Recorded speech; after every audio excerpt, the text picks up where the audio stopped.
los fondos de recuperación europeo a la hora de facilitar la transición energética y se va a crear ese nuevo escenario. Y dentro de las muchas cosas que nos ha contado Teresa Ribera, hacía ella hincapié sobre la necesidad de hacer un desarrollo racional y responsable de la implantación de las energías renovables para conseguir un respeto hacia el medio ambiente, el territorio, las comunidades locales y sobre todo eso vamos a intentar hablar un rato, durante una hora, con los ponentes que voy a pasar ahora a presentaros. En primer lugar, tengo a mi derecha a Rafael González Sánchez, que es el director general de generación de Endesa y está aquí presencialmente con nosotros. Buenos días. Hola, buenos días. También tenemos desde Barcelona, me parece, a Assumpta Farran, que habla de parte de la Fundación Renovables y de la cooperativa Som Energia. Buenos días, buen día. Yo no te he escuchado, no sé si se está escuchando por el resto de los que pueden estar escuchándonos.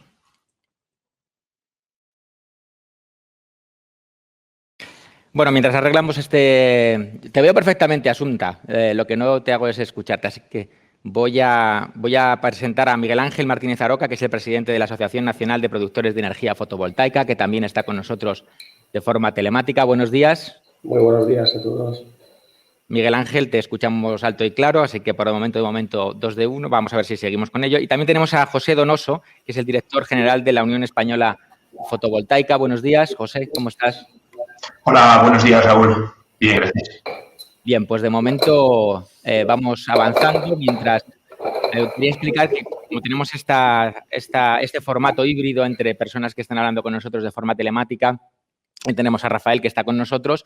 Lo que sí voy a pediros es que cuando queráis intervenir no va a ser unas exposiciones continuadas, vamos a intentar que haya un poco de interacción entre vosotros.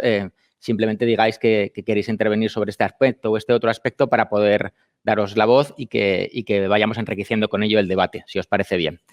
De todas maneras, quería empezar con una primera pregunta, ya que lo tengo aquí tan cerca, Rafael, sobre la implantación de energía renovable y sobre todo si al haber acumulado retraso durante bastantes años en la implantación de infraestructuras de generación de energía renovable, si nos estamos a lo mejor encontrando ahora ante un boom que igual se nos hace un poco difícil de controlar, como decía la vicepresidenta Ribera, para conseguirlo de forma razonable o sostenible con el medio ambiente.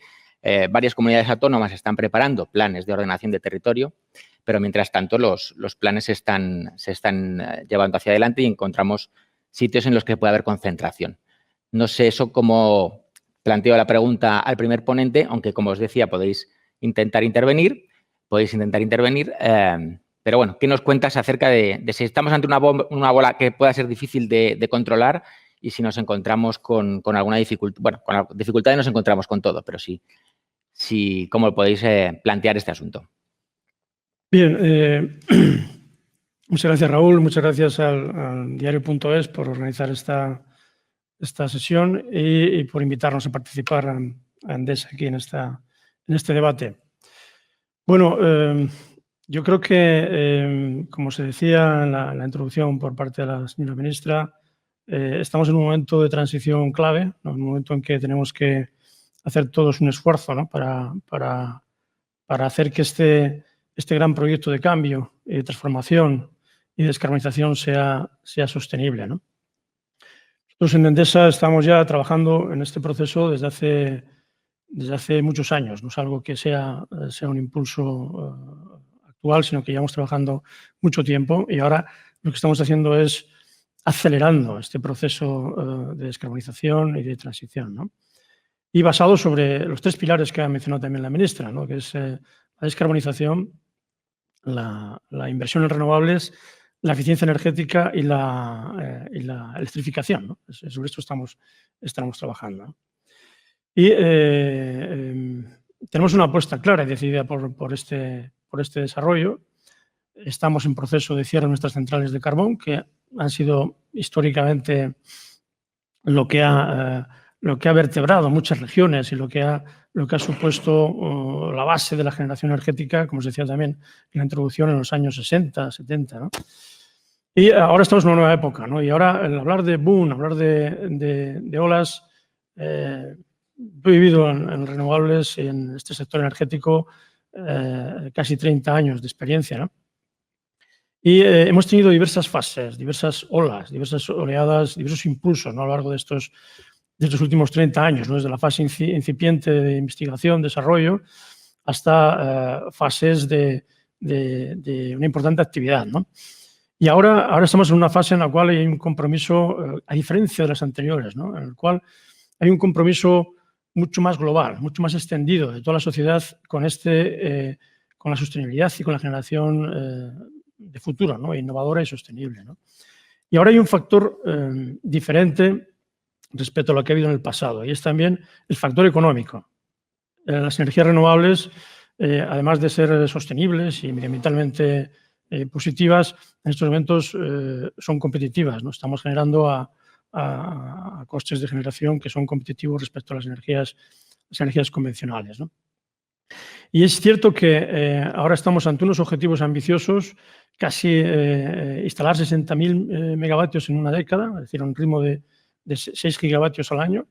Se ha demostrado en los últimos años que es posible llevar ese ritmo, esa velocidad. Nosotros en Endesa en el año 2019 construimos 900 megavatios ya de energías renovables. El año pasado más de 400 megavatios, es decir, en total en 2 años casi el equivalente a una central térmica de las que estamos cerrando en carbón, ¿no? Y ahora es cierto que hay una concentración, y una intensidad mayor de desarrollo de proyectos. Las comunidades autónomas y el Ministerio están recibiendo, hay más de 100 gigavatios en tramitación, admitidos a trámite en diferentes instituciones, y hay que, de alguna manera, racionalizar este crecimiento de manera que sea sostenido y sostenible, ¿no? Y es cierto que todo esto se tiene que hacer con el respeto absoluto al medio ambiente. Y yo quiero decir aquí que el desarrollo de las energías renovables, aparte de su beneficio intrínseco por las reducciones ambientales, es perfectamente compatible con la sostenibilidad ambiental y con la biodiversidad. Nosotros tenemos ejemplos de proyectos solares de gran tamaño, ocupando superficies de más de 500 hectáreas de superficie, en el cual se compatibiliza perfectamente la instalación de una planta fotovoltaica con el desarrollo agrícola. No se compite con el desarrollo agrícola, se comparte con el desarrollo del sector primario, ¿no? Y no solamente con el sector agrícola, también con el sector ganadero, o sea, es compatible con diversos usos ganaderos del terreno, y también con el fomento de la biodiversidad. Tenemos ejemplos de plantas fotovoltaicas que están desarrollando hábitats de biodiversidad que antes no existían, previos a la instalación de las plantas fotovoltaicas, ¿no?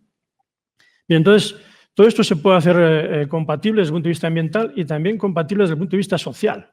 O sea, tenemos que trabajar no solamente en lo que son las inversiones en los proyectos de renovables, sino también en la creación de valor compartido en los territorios, en los municipios, en las zonas, en las comunidades donde instalamos estos proyectos, ¿no? Y estamos con planes activos de desarrollo de empleo local a través de programas de formación para mejorar la empleabilidad de las personas que forman parte de estos territorios, empleabilidad para construir proyectos futuros de energía renovable. Es decir, trabajando con innovación y con sostenibilidad es posible alcanzar estos objetivos de neutralidad de emisiones en 2050. Gracias, Rafael. Asunta, no sé si ahora ya nos escuchamos bien. Quería justamente trasladarte esta idea de si desde Som Energia tenéis una visión un poco diferente sobre cómo podría desarrollarse o cómo podrían expandirse las fuentes de energía renovable de manera que fueran con unas dimensiones quizá más reducidas, de manera que pudieran hacerse más locales, más integradas con el propio tejido de allí donde se estén implantando, a no ser unos proyectos de dimensiones tan grandes. No sé cómo lo ves. La verdad es que yo no te estoy escuchando, Asunta. La cuestión es que tampoco te escuchan fuera. A ver si conseguimos arreglar esto, por favor. Y mientras tanto, comentaba Rafael el asunto de las fotovoltaicas y la posibilidad de que eso tuviera incluso un efecto positivo en la biodiversidad en algunos ecosistemas o en algunos hábitats. No sé si, Miguel Ángel, nos puedes un poco contar cómo ves esa posibilidad de que lejos de... Hay cierto temor, ¿no? Sobre todo en las personas que a lo mejor nos dedicamos a hablar con otras personas, de que proyectos grandes lo que hagan es llevarse por delante la riqueza del patrimonio cultural, incluso el patrimonio natural, y lo que se pretende con la instalación de energía limpia es conseguir que el planeta sea habitable durante muchos años para muchas generaciones. Miguel Ángel, ¿cómo crees que se puede compatibilizar esto de forma concreta? El asunto de la biodiversidad y las plantas fotovoltaicas. Bueno, buenos días a todos. En especial agradecer al diario la invitación que nos da Pierre para intervenir esta mañana y igualmente saludar al patrocinador Endesa. Bueno, desde la Asociación Nacional de Productores Fotovoltaicos somos muy críticos con el modelo de las grandes plantas solares. Así lo hemos dicho públicamente en una nota de prensa, así lo hemos trasladado igualmente al Ministerio y en una campaña de comunicación que tenemos de criticar ese modelo de macroplanta. Consideramos que hay otro modelo posible, otro formato posible, al modo que se está haciendo en la Unión Europea y al modo que quiere igualmente la Unión Europea de la que somos miembros. ¿Cuál es el modelo europeo? El modelo europeo es un modelo mucho más pequeño, más sostenible, más integrado medioambientalmente, que no tenga estos gravísimos impactos medioambientales, este daño perpetuo y permanente a la biodiversidad, a la flora y la fauna, dado que por mucho que se pretenda integrar una planta de 500 megavatios que ocupe 1.200 hectáreas en un paraje, el daño se va a producir. Y no solo el daño medioambiental, sino también el paisajístico, que muchas veces es igual de grave que el daño medioambiental. Nosotros abogamos por un modelo mucho más integrable desde el punto de vista medioambiental y paisajístico, que sea el formato que conocemos, el formato de éxito que llevó a nuestro país a ser líder mundial en energías renovables y líder mundial en sociabilización de la energía. Queremos poner al ciudadano en el centro de la generación, no dejar que sean las grandes compañías eléctricas, con todos los respetos a Endesa, por su profesionalidad y su buen hacer, por supuesto, sino que sea el ciudadano, sean nuestras pymes las que creen esa riqueza y construyan una modalidad de parque mucho más integrable. No decimos que se prohíba la modalidad de la macroplanta, claro que no, pero que compatibilicen, que conviva el grande con el pequeño, porque si no, una vez construido, créame, que lo que va a haber es un odio tremendo de la ciudadanía a esta tecnología, que es una tecnología de éxito. Es una tecnología que permite la integración, la cercanía de la generación allí donde es necesaria, sin tener que construir unas plantas enormes que requieren de unas líneas de transporte que igualmente tienen un impacto, que no estamos hablando, tanto más tiene la línea de transporte como la macroplanta, sin que sea necesario el parque más pequeño, dado que conecta en redes de distribución que ya tiene nuestro país. Todo ello sin contar las pérdidas de transporte que no computan en ese atractivo bajo precio que tiene la generación, dado que esas pérdidas de transporte las pagamos todos los ciudadanos. No vemos realmente una gran ventaja en el gran parque respecto al pequeño parque. Es más, tiene muchísimos más perjuicios y la única bondad que tiene es esa atractivo oferta en precio, pero que, insisto, si computamos todos los impactos visuales, medioambientales perpetuos y las pérdidas de transporte, pues probablemente, si hacemos bien los números, no sean tan atractivos como una modalidad de parques más pequeños, más integrables, más sostenibles desde el punto de vista ambiental y, lo que es más importante, que la propiedad sea compartida por miles de pymes y de autónomos. No quiero terminar esta breve introducción inicial sin reclamar seguridad jurídica en el sector. El sector de las energías renovables en nuestro país sigue terriblemente tocado. Tenemos una mala imagen internacional por falta de seguridad jurídica. La herida respecto a los pioneros no se ha cerrado. Seguimos pendientes de un acuerdo que ponga paz a los recortes retroactivos. Los parques fotovoltaicos pioneros mantenemos en la actualidad un recorte perpetuo medio del 25% de las retribuciones que nos fueron garantizadas. No va a haber paz en el sector, no va a haber una imagen de limpieza sectorial hasta que no se cierre la herida de la inseguridad jurídica en el sector de las energías renovables. Gracias, José Donoso. Justamente antes de empezar me comentabas que eras un fiel defensor de la potencia medioambiental que tenían los parques fotovoltaicos, justo lo que acaba de comentarnos Miguel Ángel, este riesgo. ¿Cómo lo analizas tú? Bueno, pues me sorprende este planteamiento, la verdad, sinceramente, por su cientificidad. Es decir, vamos a ver, primero tenemos que tener en cuenta en qué entorno nos movemos, de qué estamos hablando. No podemos perder de vista de que a veces esto típico de que los árboles no nos dejan ver el bosque. Y tenemos un bosque muy grande. Tenemos el bosque del problema del cambio climático. No voy a repetir aquí los argumentos que empezaba hoy su introducción, la vicepresidenta con ellos, creo que ya, salvo 4, todo el mundo tiene claro lo que está en juego. Lo que está en juego es el proceso de transición ecológica, es la lucha contra este cambio climático y el que tarde, pero podamos tomar medidas todavía en esto. Y entonces hay que ser muy serio. Ante este desafío, que es el mayor que tiene la humanidad en estos momentos, hay que ser muy serio en este tema. No se puede frivolizar con este tema. Y además, primero, porque todo es compatible en este esfuerzo. Por supuesto, la prioridad tiene que ser para la eficiencia energética, en este desafío, en este proceso de transición. Aunque esto vaya en contra de los intereses de mis empresas representadas. Pero la prioridad es la eficiencia energética. Pero desafortunadamente, bueno, eso se va a tratar luego en la mesa, hay dificultades, hay barreras sociales, de modelo, que hacen que la eficiencia vaya mucho más despacio de lo que nos gustaría. La segunda, por supuesto, debe ser el autoconsumo. Pero el autoconsumo tiene sus limitaciones, desafortunadamente. Pero nosotros consideramos que un escenario business as usual estaríamos sobre los 6 gigavatios de autoconsumo en el año 2029. Con un esfuerzo político y haciendo las cosas muy bien, podemos llegar a un escenario en torno de los 8 o 10 gigavatios, pero necesitamos mucho más que esos 8 o 10 gigavatios. Después, hay que generar un entorno favorable a las pequeñas empresas. Necesitamos un sector eléctrico renovable que sea un ecosistema muy amplio, en que todo el mundo pueda participar. Esa es la ventaja del carácter disruptivo que tiene la fotovoltaica, que puede participar un ciudadano con 3 kilovatios y puede participar una empresa como Endesa u otras con plantas de varios cientos de megavatios. Todo el mundo tiene que tener su hueco y tiene que participar.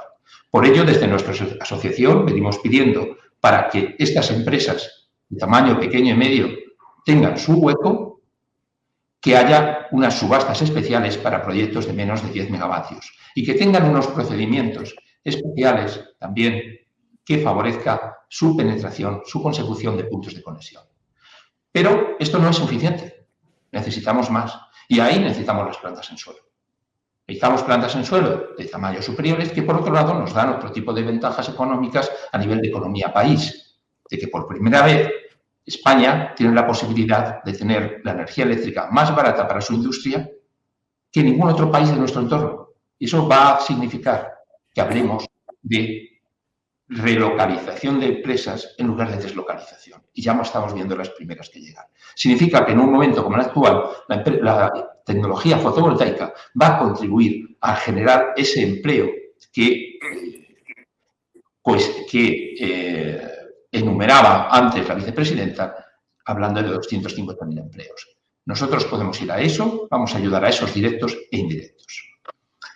Evidentemente, todo esto, en todos los aspectos, tanto del autoconsumo, la pequeña o la grande, tiene que hacerse con la mayor respeto, el mayor y la mejor integración ambiental y social, desde el más pequeño al más grande.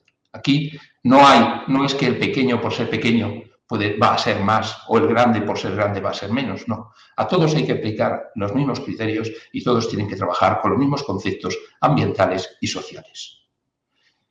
¿Qué es lo que defendemos desde nuestra asociación y impulsamos desde aquí en ese sentido? Pues hemos trabajado con 2 conceptos. Primero, en contra de lo que se ha dicho de que dejan una señal perpetua, es absolutamente falso. Hemos trabajado con el concepto de reversibilidad del territorio. Es decir, Cuando una planta fotovoltaica dentro de 25 o 30 años se desmonte, no quede ninguna señal, ni por arriba ni por abajo. Para empezar, estamos pidiendo que no se utilice hormigón en nuestras plantas, solo tecnología de hincado. El terreno, si es de uso agrícola, va a estar mucho mejor, porque va a haber descansado durante 25 años sin productos fitosanitarios y sin ningún tipo de abono, que es otra cosa que pedimos en nuestro reglamento, en nuestras normas internas que hemos puesto para nuestros asociados. Tenemos 535 empresas. Lo que le estamos pidiendo es que no se utilicen productos fitosanitarios, que si hay que desbrozar la hierba, sea con ganado, ovejas o cabras, como está haciendo, por ejemplo, Endesa en algunas de sus plantas. Después, hemos trabajado con el concepto de que se convierta en una reserva integral de la naturaleza. No, va a ser un territorio donde la actividad humana durante este periodo de tiempo, durante 30 años, va a ser mínima. Entonces, lo que estamos pidiendo es favorecer que se conserven estas reservas, que sean estas reservas integrales, con instalación de nidales, instalaciones de hoteles para insectos, instalaciones de humedales, para tener todo el ciclo completo, que para limitar el impacto paisajístico, que sin duda tiene, lo que se haga sea introducción de muros vegetales con plantas autóctonas, el que, por supuesto, no se haga ninguna planta, ni grande ni pequeña, en zona de protección, que tenga ningún tipo de protección natural. En fin, tenemos un catálogo muy amplio. José, permíteme, justo como sacabas a colación el asunto de humedales, es decir, tipo de ecosistemas, de hábitat, y antes decía Rafael que lejos de empeorar podía incluso mejorar algunos tipos de hábitat, y es poco intuitivo para las personas a lo mejor que no estemos en el día a día de las infraestructuras el entender que un gran parque fotovoltaico pueda ser impulsor de la biodiversidad o de un ecosistema. ¿Cómo lo podéis explicar a los que no estamos en ese asunto? Sí, porque no podemos ponerte unas fotos. Pero... O sea, sé que es difícil hacer un debate telemático, pero quería que interviniera en este sentido. Hacía una referencia a Rafael directa. Sí, perdóname, pero lo que pasa es que yo no quería quedarme sin otro aspecto de mi respuesta, que era la integración social. Que me parece podemos hablar de integración social si tenemos tiempo más adelante. Todavía estamos en el primer cuarto del debate, pero para no desviarnos muchísimo, sí quería traer un poco a colación este primer aspecto que ha surgido de diferentes visiones entre el impacto ambiental y la implantación de los campos fotovoltaicos, y quería que Rafael me respondiera a esta pregunta, por favor. Bien, perfecto. Primero, parece que estamos entrando en un debate de si las instalaciones deben ser grandes, deben ser pequeñas, deben ser gestionadas por las compañías eléctricas o deben ser gestionadas por otros agentes, ¿no? Yo creo que las dos dimensiones son perfectamente compatibles y, de hecho, nosotros somos un ejemplo. En Endesa estamos montando plantas de gran tamaño, plantas de 250 megavatios, por ejemplo, en un entorno de una gran superficie, y también tenemos desarrollos en autoconsumo, ¿no? A través de Endesa X, también en plantas detrás del contador, plantas en red de distribución o plantas en red de transporte. Las tres van a formar parte de la solución al problema del cambio climático y al problema de la sostenibilidad. Bien. Te preguntaba un poco por esa idea quizá antiintuitiva entre una planta fotovoltaica y el poder que eso sea lejos de ser lesivo, que fuera un impulso de la biodiversidad. Lo explico rápidamente y les invito a ustedes a visitar la planta de Totana, Murcia. Bien, es un ejemplo clarísimo de mejora de la biodiversidad con la instalación de la planta fotovoltaica. ¿Qué hay previo a la planta fotovoltaica? Una agricultura intensiva que también deteriora el terreno. Pueden observar ahí grandes cantidades de plásticos en profundidades, etcétera, que van deteriorando el terreno. Nitrificación de los terrenos, etcétera. Eso es lo que nos encontramos previamente a lo que es la planta a la planta fotovoltaica. Montamos la planta fotovoltaica. desaparece la intensidad agrícola en el sentido como estaba explicado anteriormente. Lo que hemos hecho ha sido crear un espacio en el cual es compatible el desarrollo agrícola no intensivo. Estamos desarrollando productos como la aloe vera, el brócoli, pimiento rojo, etcétera, productos de la zona de Murcia, y se pueden ver plantas piloto que ya funcionan. Pero además, al ser un espacio cerrado y protegido, y ahora les puedo mostrar fotos, que las tengo aquí, lo puedo compartir, en el cual la biodiversidad encuentra el espacio, el hábitat idóneo para su desarrollo. O sea, tenemos búhos, tenemos tórtolas, tenemos alcaravanes, que antes no estaban en esa zona, y que ahora es una zona cerrada, fuera de zona de depredadores o zonas de caza, que perfectamente se desarrollan. Y luego tenemos también la posibilidad, que lo estamos haciendo ya, con el desarrollo del sector ganadero, o sea, directamente. Es decir, esto es un ejemplo clarísimo de cómo se puede mejorar la biodiversidad con la instalación de una planta fotovoltaica, con innovación y con colaboración y participando activamente con los agentes del territorio, porque esto lo hacen también agentes del territorio. Hemos desarrollado en otras plantas proyectos de apicultura también que son compatibles con el desarrollo de la fotovoltaica. Es decir, aquí se abre un campo enorme, amplísimo, y le puedo asegurar que lo que se ve ahora, en este momento, ya con la planta, después de 1 año y medio de funcionamiento, y esto no ha hecho nada más que empezar, porque el desarrollo está en plena fase de crecimiento, y la biodiversidad aumenta día a día. Les puedo asegurar que el entorno es mucho mejor que el que se tenía antes con una actividad intensiva agrícola. Miguel Ángel, casi por alusiones, aunque sean indirectas, me gustaría que pudieras contestar a tu visión o tu punto de vista, quizá concretarlo un poco cuando comentabas el impacto medioambiental del desarrollo de grandes proyectos, de grandes campos. Aquí hay unas opiniones diferentes, pero quiero escuchar un poco, concretar tu posición. A ver, yo no quiero polemizar más sobre grande versus pequeño. Lo que Ampere está diciendo es que el mercado está absolutamente descontrolado, desbocado, caotizado. Estamos dejando que sean los promotores los que organicen dónde se va a construir y cómo se van a construir esos desarrollos, sin que haya una organización legislativa superior por parte del Ministerio. Se debe de poner un poco de orden en el sector porque parece que ahora todo va abocado a macroplantas gestionadas por grandes compañías eléctricas y fondos de inversión, que está muy bien y que una parte, sin duda, va a tener que hacerse en tamaño grande porque si no la transición energética no va a poder ser una realidad inmediata. Hasta ahí estamos de acuerdo. Pero todo no puede ser grande y todo no puede dejarse al mercado que regule la implantación de las macroplantas. Fondos de inversión y grandes compañías eléctricas no le interesan desarrollos pequeños porque no son tan interesantes desde el punto de vista económico como el gran desarrollo.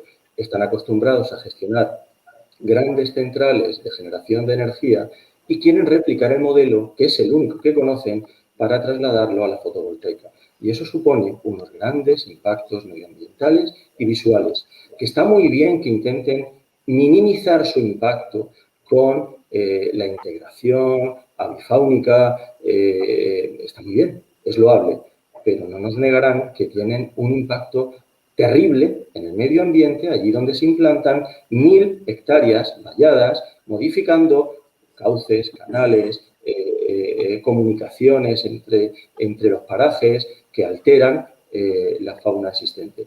No quiero polemizar más, insisto, debe compatibilizarse lo grande y lo pequeño. Lo grande es necesario, pero no todo debe ser grande, que es lo que Ampere está criticando. El Ministerio está dejando que el mercado sea quien regule, sin hacer valer las competencias que debe imponer en el sector. Decir, ¿qué potencia máxima se quiere implantar de gran parque solar? ¿Y dónde? Y justificarlo. Y exigir una serie de medidas de implantación y de compensación a estos grandes promotores. Porque si no, van a ir a lo fácil, a lo barato y que después que ya vendrán otros a arreglar el desaguisado. Hoy nos desayunamos con noticias en varios medios de que se está produciendo una burbuja en el sector de las energías renovables motivada por este dejar al mercado que campe a sus anchas y que pidan megavatios descontrolados en no sé cuántos sitios. Hablaba de Totana, conocemos un caso en concreto en Murcia, Mula y Échar, donde se quieren construir en el mismo paraje 5 parques solares, 5, que van a perimetrar todo el municipio por norte, sur, este y oeste, de 300, 400, 500 megavatios por los 4 orientaciones del municipio. Alguien tiene que organizar eso. ¿Por qué al municipio de Mula le tienen que tocar 4 grandes parques solares que van a perimetrar Mula y Échar por todos sus linderos? ¿Qué ocurre? Que el Ministerio no está controlando estas situaciones. Y las comunidades autónomas no son competentes y los ayuntamientos no son competentes. Y al final se va a producir una crítica social enorme y una oposición a la fotovoltaica en general. Y es lo que queremos evitar desde la Asociación Nacional de Productores Fotovoltaicos, porque otra modalidad es posible. Otra modalidad es posible, más pequeña, más sostenible, más integrable. Esa es la posición que tiene Ampier y que hemos trasladado al Ministerio y desde la que, insisto, no estamos diciendo 0 parques grandes, sino controlen esta tipología de parques. Y no quiero dejar de preguntarle otra vez, Miguel Ángel, no quiero dejar de preguntarte. Comentaban antes que los campos se pueden volver más productivos después de 20 o 30 años, pero claro, yo me pregunto, las generaciones que están ahora sobre ese campo, hasta dentro de 20 o 30 años, ¿cuál es vuestra opinión sobre ese asunto? Porque ese terreno, pues no estoy diciendo que no vaya a ser productivo dentro de 20 o 30 años, pero claro, son 2 o 3 décadas en los que no van a utilizarse. ¿Eso, desde vuestro punto de vista, puede redundar un poco en el problema de España vaciada o no? Sin duda, merma el terreno disponible para cultivo, para ganadería, para agricultura, sea intensiva o no sea intensiva. El único ejemplo que nos han dado es que había una agricultura intensiva en un paraje determinado que generaba mucho residuo por plásticos y que, claro, ahora es mucho mejor un parque solar. No quiero polemizar más.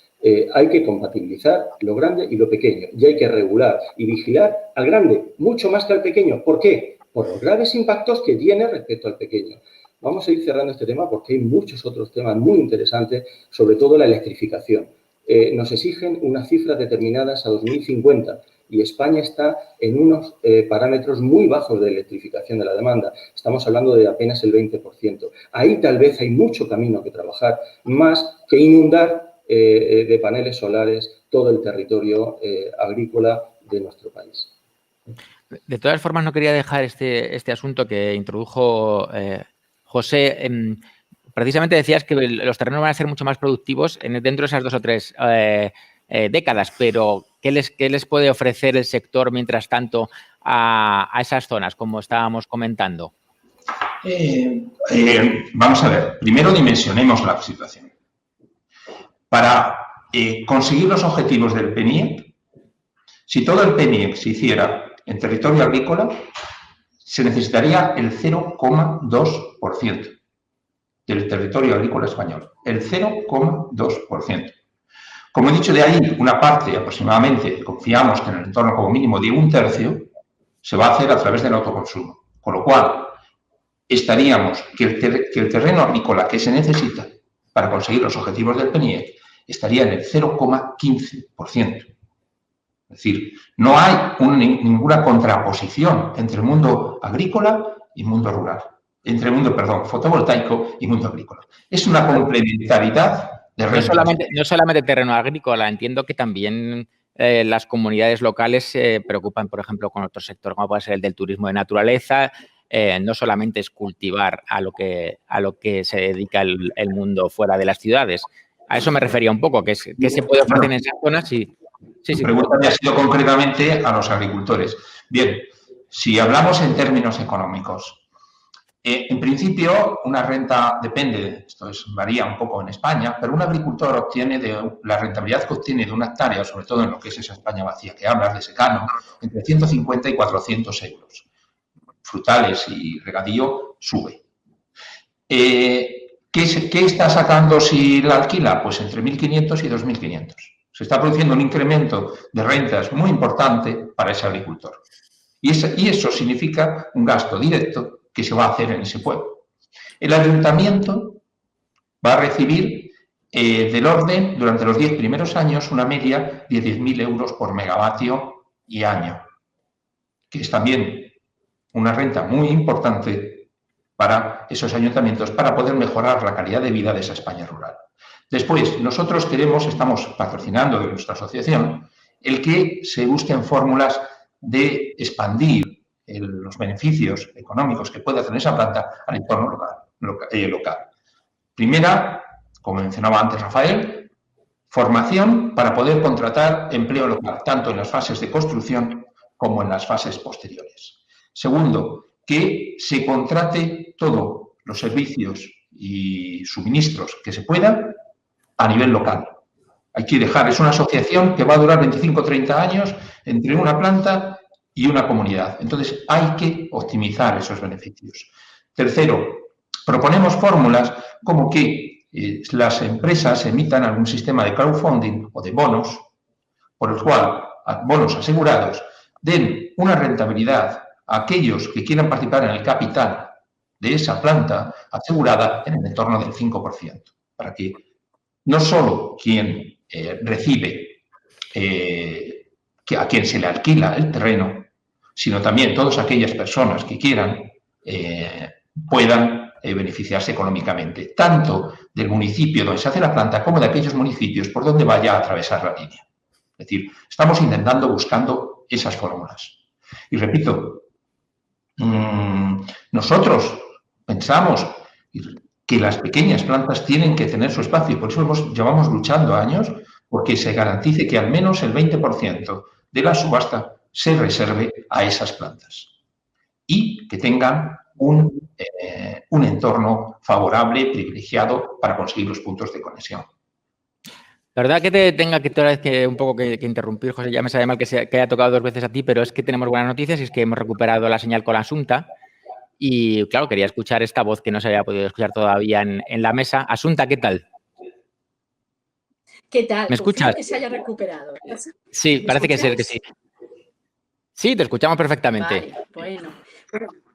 Oye, te pongo al... cambiar de operador, señal.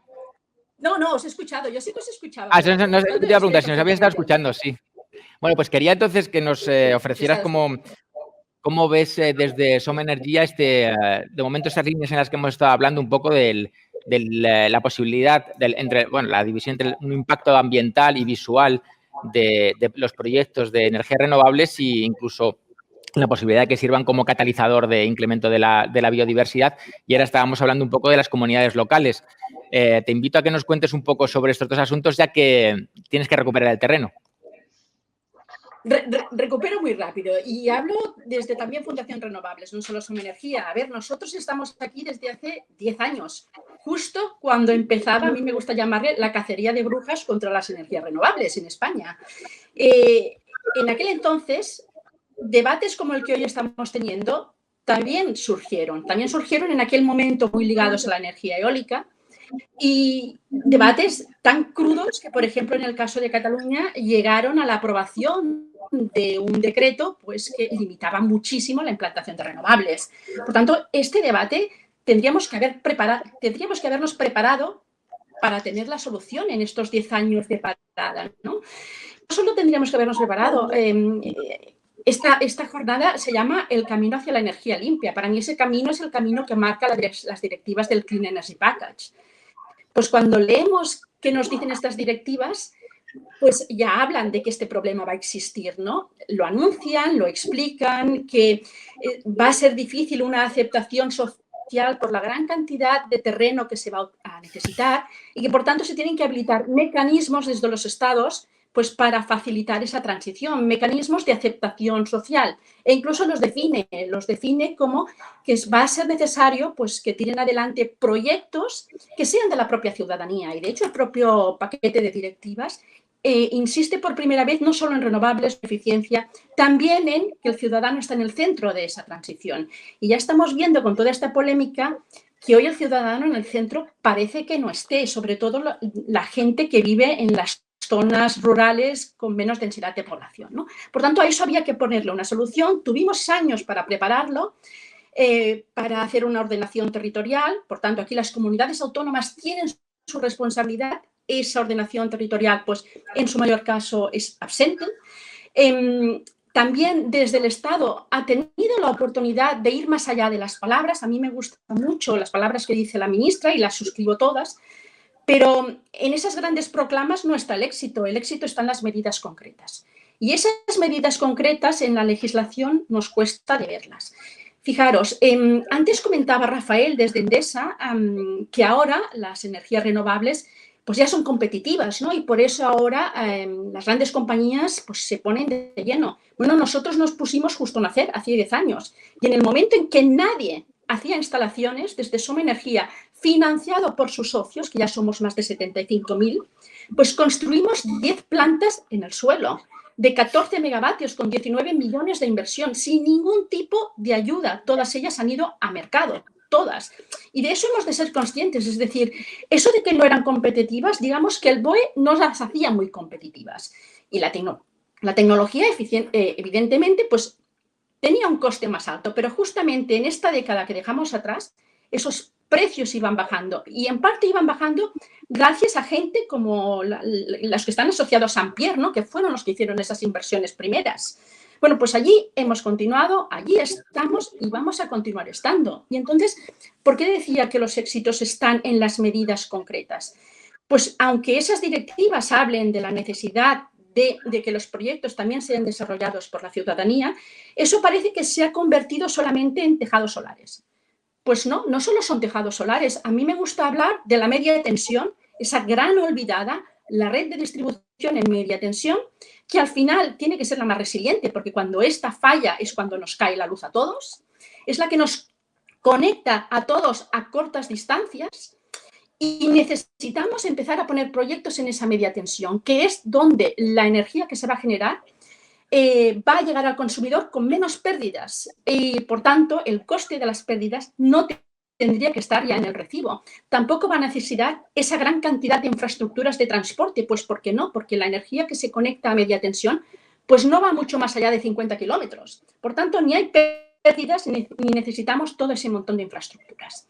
Entonces, cuando esto lo tenemos presente y es conocido, porque no estoy diciendo nada nuevo, estoy hablando de las leyes de Kirchhoff, estoy hablando de la necesidad de que el ciudadano participe, estoy hablando de que las directivas apuntan hacia allí, nos encontramos en todo este montón de normativa que acaba de publicar el Estado, que a veces cuesta de seguirlo, hay que reconocer que está yendo muy rápido y está publicando pues, muchísimos avances, pero olvida constantemente este modelo. Lo olvida hasta el punto que va citando continuamente las comunidades energéticas, a veces les llama locales, a veces les llama renovables, de vez en cuando ciudadanas, no todo es lo mismo, de entrada no siempre son locales, e incluso la palabra local, esa proximidad, parece que de momento son 500 metros y baja tensión. Claro, no hablamos de 500 metros y baja tensión. Todas estas plantas que os comento de Soma Energía están a media tensión y no están a 500 metros, están mucha más distancia, es decir, esos 20, 30, 40, 50 kilómetros, ¿no? Entonces, o empezamos a entender que es fundamental poner el foco en la media tensión o vamos a avanzar y eso lo tienen que hacer la normativa. ¿Y cuál es? Por ejemplo, el Real Decreto de Acceso y Conexión. Ups. Parece que hemos tenido otra vez un pequeño problema. Si lo podemos recuperar, me avisáis, por favor. No quería dejar, como vamos avanzando bastante más rápido de lo que yo pensaba, sí que, vamos, que nos va comiendo el tiempo, quería decir, perdón. No quería dejar de trasladar una pregunta que me remitió un socio del diario.es directamente al correo electrónico y quiero hacerla, aunque también tiene bastante que ver con cosas que ya habéis sacado vosotros mismos durante el debate. La cuestión que me planteaba era con respecto a algo que se ha comentado de la posibilidad de que haya un deterioro de la imagen de las energías renovables en un momento en que nos parece crucial avanzar en ellas para avanzar en la descarbonización y evitar que se incremente el cambio climático.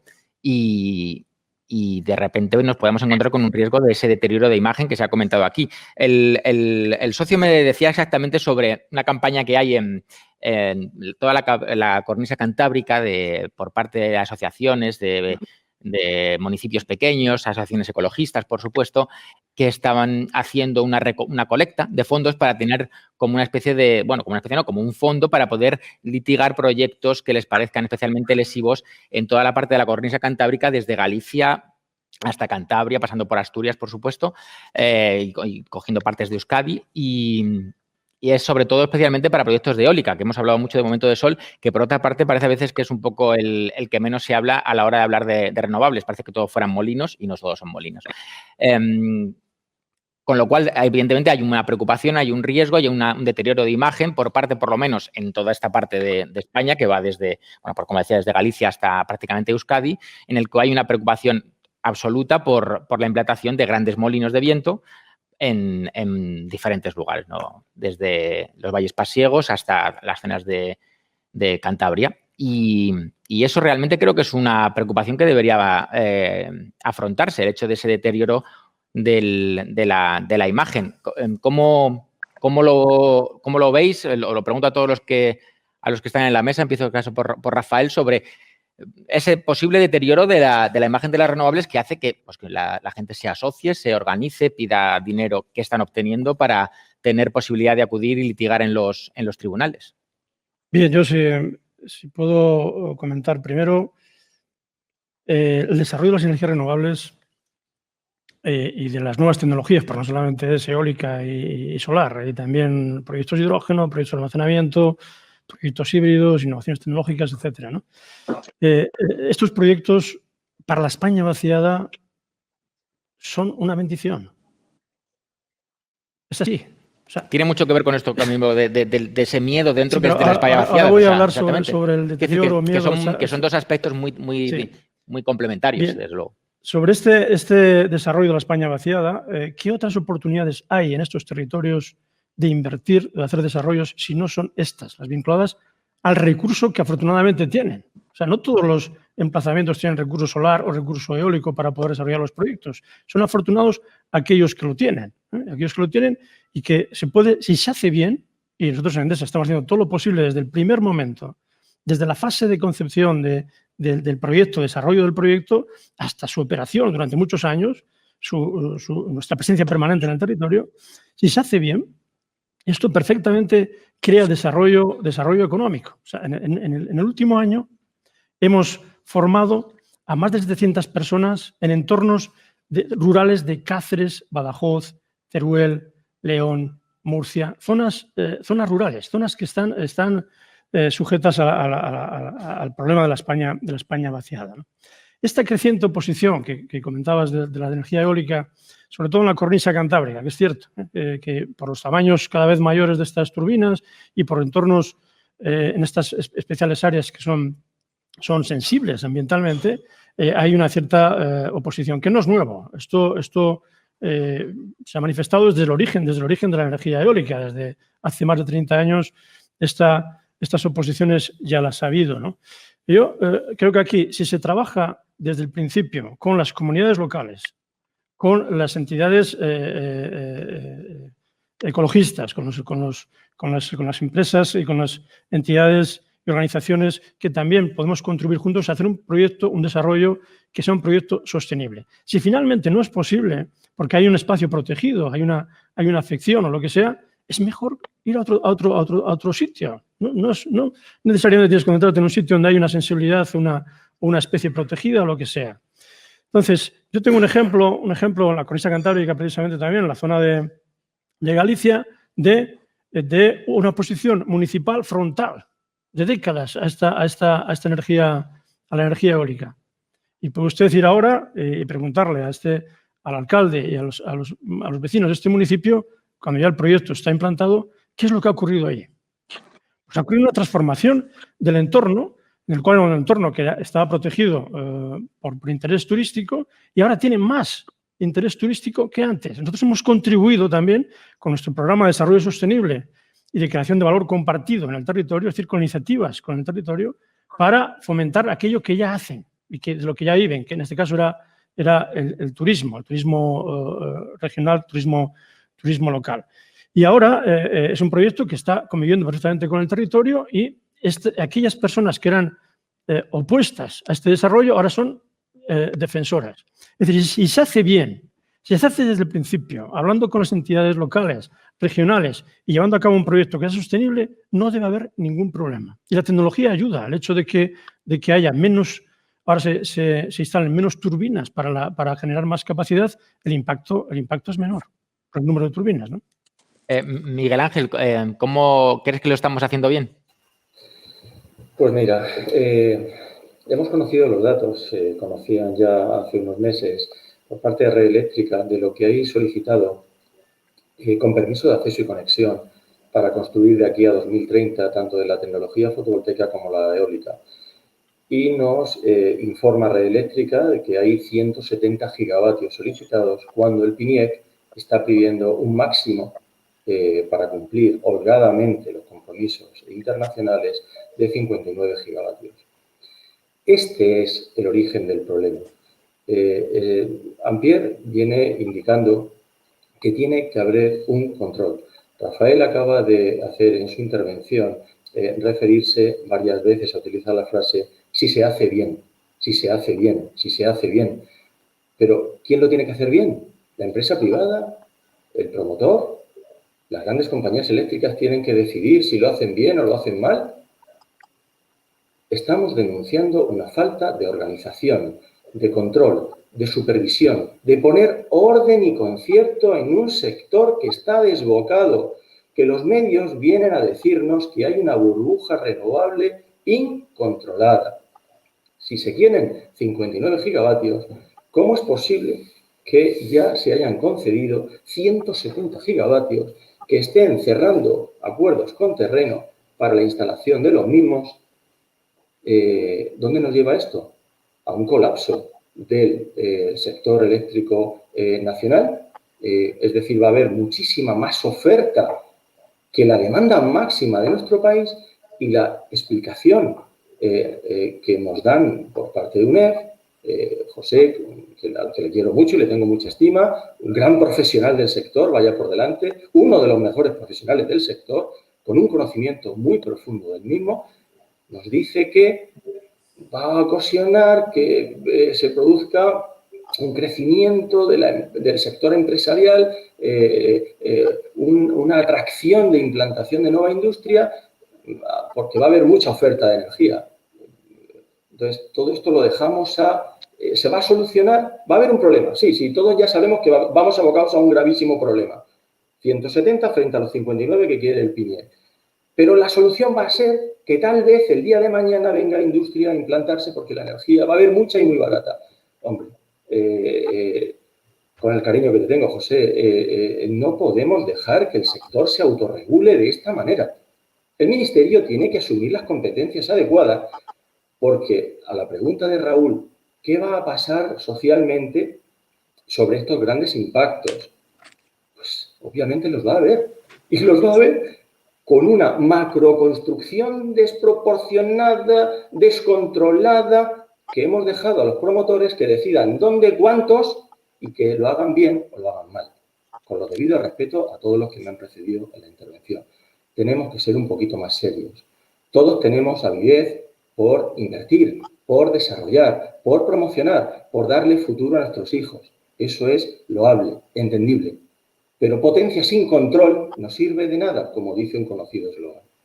José, que además te han interpelado directamente, aunque nos quedan solamente 2 minutos para ir ya terminando, sí que te pido concreto, corto, qué no estamos haciendo bien o qué se puede mejorar para no perder esta batalla de la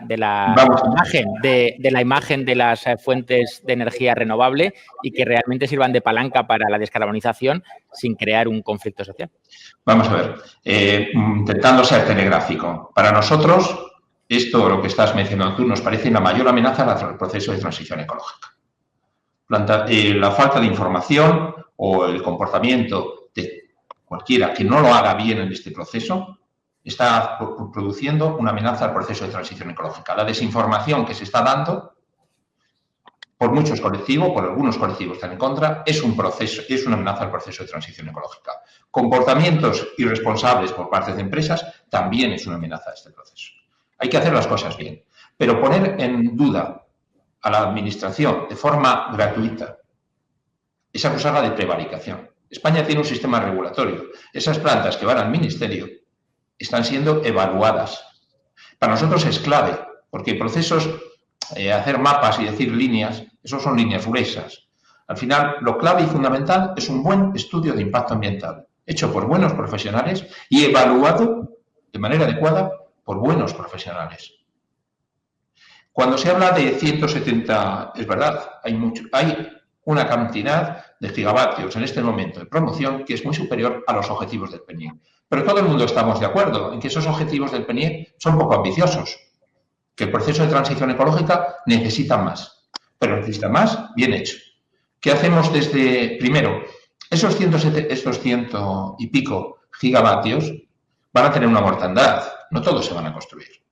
Primero, vamos a ver qué pasa con respecto a los plazos marcados con el punto de conexión. Segundo, tienen que conseguir esa autorización ambiental, que no es fácil, no la regalan. Y tercero, tiene que haber alguien que lo financie ese proyecto. El Ministerio tiene una forma regular, que es a través de las subastas. Según lo que vaya metiendo en las subastas, esos proyectos sí que tienen garantizado más o menos que van a conseguir la financiación. Pero los proyectos que no están dentro de subasta, pues muchos no van a tener garantizado que consiguen esa financiación y que por tanto se construirán. ¿Cuál es la cifra? Pues nadie lo sabe, es una bola mágica. José, con esa incógnita, José, perdona que te interrumpa, con esa incógnita nos vamos a tener que quedar porque hemos cubierto... Solo medio segundo. Nosotros estamos muy empeñados en que las cosas se hagan bien. Esto es una frase que le digo constantemente a mis empresas y a todos los que me conocen. Somos los buenos de la película, sector fotovoltaico. Entonces tenemos que dar ejemplo, tenemos que hacer todo bien en todo. Y para eso vamos a sacar un sello de sostenibilidad, excelencia en la sostenibilidad, que vamos a dar solo a los proyectos que cumplan todos los criterios ambientales que comenté antes, y muchos más que no me ha dado tiempo a enumerar, y todos los criterios sociales, para distinguir quién está haciendo las cosas bien de quién no. Pero nos jugamos, yo hago un llamamiento a la responsabilidad de todos, porque lo que nos estamos jugando es el proceso de transición ecológica. Pues con esa idea de hacer las cosas bien, gracias José Donoso, director general de la Unión Española de Fotovoltaica, gracias a Miguel Ángel Martínez Aroca, presidente de la Asociación Nacional de Productores de Energía Fotovoltaica, a Asunta Ferrán, de la Fundación Renovables y Sominenergía, que hemos tenido algunos problemas técnicos, y a Rafael González Sánchez, director general de Generación de Endesa, que ha estado aquí a mi lado. Y con eso terminamos el debate y doy paso a mi compañera Sara Costa, que les hablará de Ballena Blanca, que les hablará de su asunto sobre la implantación social de las energías renovables. Muchas gracias.